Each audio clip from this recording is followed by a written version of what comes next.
lesson now on chord changes, because it's one thing to be able to first of all learn the chord shape and fret the chord correctly, but it is another thing actually changing smoothly to the next chord. So we're just going to try to give you a couple of tips on how to go about doing this. So if we start with the major chords, in fact before we do that, let's just mention the plectrum.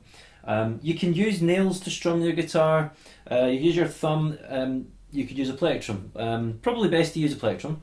You're going to hold the plectrum almost as a wee extension of your first finger, and just bring your thumb over it, roughly around about a centimetre of the plectrum shown above your finger.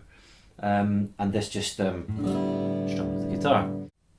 Okay, so here's A to D, A major to D major.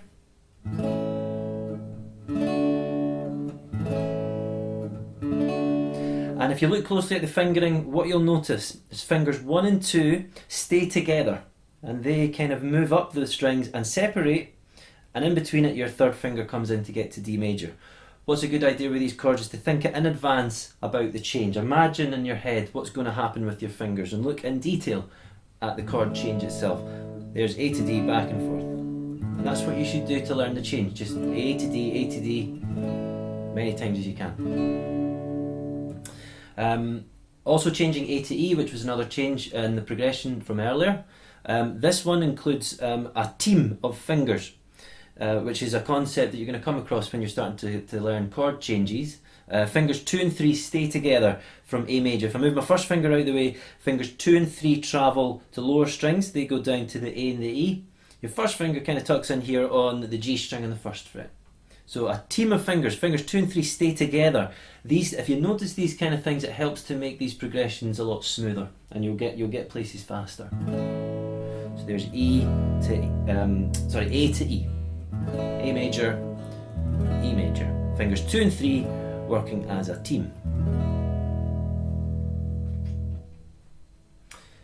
Next we're going to look at changes for minor chords. Again, we'll look at the same changes that were appropriate for the earlier progression.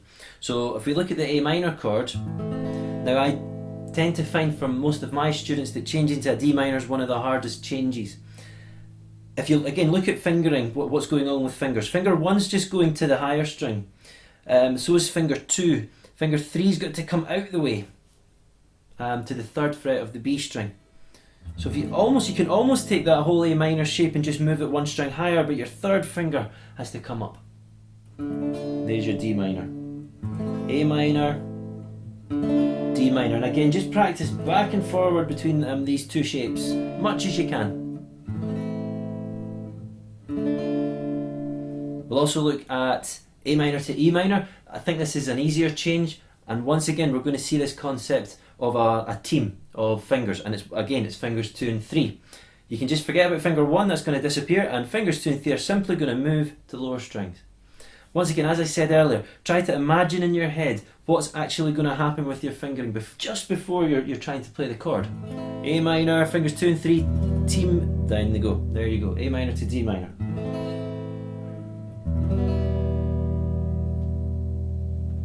And there you've got enough chords to write your hit song now. So that concludes our lesson on chord changes. Once again, resources are available on PDF for all the materials in this lesson and all the other lessons. So I'll see you again on the next lesson.